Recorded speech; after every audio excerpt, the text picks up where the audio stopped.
Greetings, welcome back to the channel, and welcome to my review of It. No, not that It.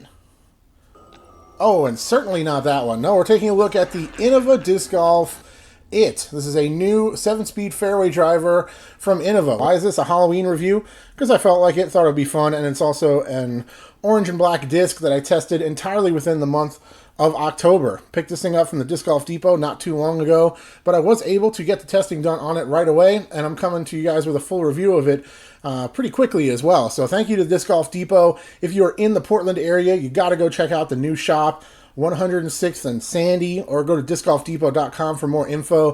The new shop is awesome. Tons of room, tons of plastic, all kinds of bags and gear. So definitely go check it out. Thanks to Disc Golf Depot for hooking me up with this DX It. This is one that I just saw on the racks while I was there shopping, checking out the new shop, and was able to snag right away. So you can see it's got a very interesting shape to it. I showed you the flight numbers a couple times, 7.6, -2.1, so it's a 7-speed understable fairway, but you can see it's got a very interesting shape to it. You can see how low the parting line is on this thing, but it's got a really wide point, like it's a very blunt edge there. There's not much of any type of sharp edges on this disc at all. It's almost like a mid-range driver hybrid in shape.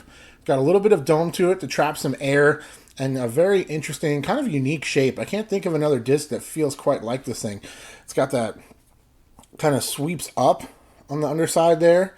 As you can see, kind of rolls up into that. And then the shoulder will slope down pretty significantly into that low parting line.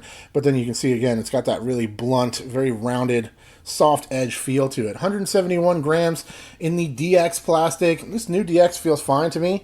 Better than the Rhino that I purchased in DX from my Overstable Approach disc collection. This actually feels a little bit grippier to me. I had no trouble throwing it, releasing it how I wanted to. It feels pretty good in the hand, actually. I kind of like the feel of this thing for sure. Let's take a look at the It next to a couple of other things. First of all, we have the prototype Vortex from DGA. Full review coming on this one relatively soon. Flight numbers on this one, 7.6, -3.1. So essentially the same flight numbers, but a little bit more understable. I would say that's probably true. The Vortex was very flippy, more natural flip out of the hand, but probably goes a little bit farther as well. It seemed a little bit quicker. But testing these back to back, It almost seemed closer to like a 6-speed, again, like kind of like a hybrid between mid-ranges and fairways. But other than the understability and similar width to the rim, you can see they have a vastly different shape. The Vortex has that much more traditional driver shape to it, where again you have that very rounded, blunt edge feel on the It. Let's take a look at it next to another disc, which is the Champion Leopard. This is a regular Champion Leopard I've had in the collection forever. I have never actually thrown this disc. I'll probably end up doing a review on this guy relatively soon. This might even be like a pre-flight number Leopard. I have to look at the timing of all that. But here it is next to the Leopard. So once again, you can see the Leopard has that old school kind of traditional design to it in comparison. But these are very similar in terms of what you use them for out there on the course. And it's kind of funny with Innova. They always seem to end up making discs that are kind of like competitors to other discs that they already have.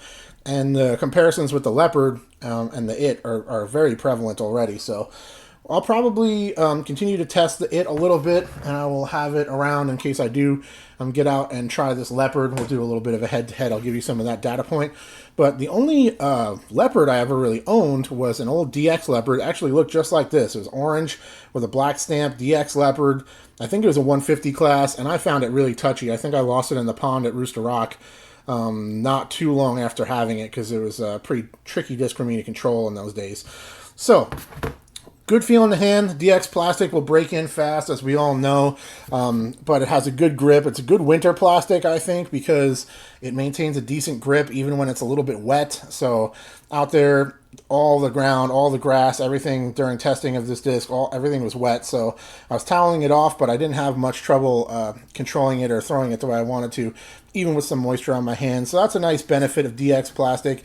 So let's talk about the flight of this thing. It is very understable, and therefore it's touchy. You know, you have to throw it with hyzer.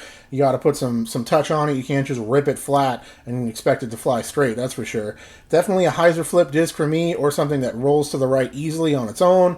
Not a great disc for any kind of like crosswinds or anything like that. Could definitely be a solid tailwind flyer though.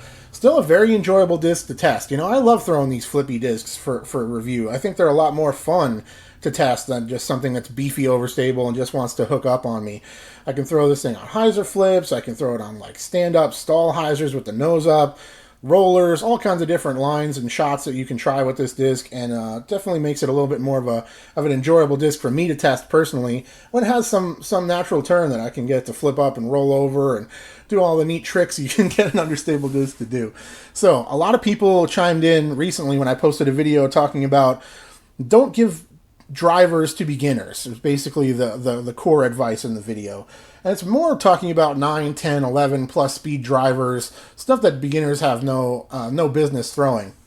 A few different people chimed in saying that this disc is kind of the exception to the rule, and it's an excellent driver for new players. I can't test that personally, but based on all the characteristics I've observed during this review and during the testing process of this video, definitely. I mean, it's got to be a pretty great option. If you wanted to try a driver as a beginner, as a new player, you wanted to get a driver for somebody that you want to take out on the course, I still think they should have a neutral putter and a neutral mid-range to learn the basics, but this could definitely be a functional driver that will be easy to throw for anybody, even if you don't have much arm speed at all. Could be a great kids disc as well. Anybody who just not putting a ton of speed on the disc, will definitely be a nice easy to throw disc that will fly for you and has that natural flip up and natural glide to float down the fairway.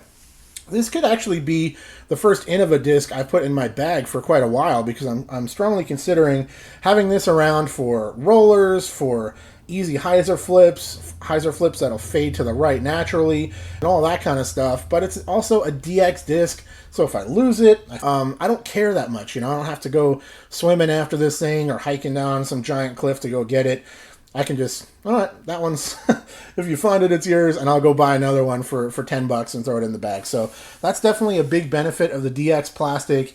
It will break in faster, so it will become more understable relatively quickly. But again, if you're throwing it for flips and rollers and low arm speed players and beginners and stuff, it's not going to be that much of a problem for it to break in a little bit and be a little bit more flippy. But something to note, this is available in some premium plastics, so if you try it in DX and you like it, maybe you want to try a Star or a G-Star. They'll have a little bit more stability, probably off the shelf, and also will hold on to that a little bit longer as well.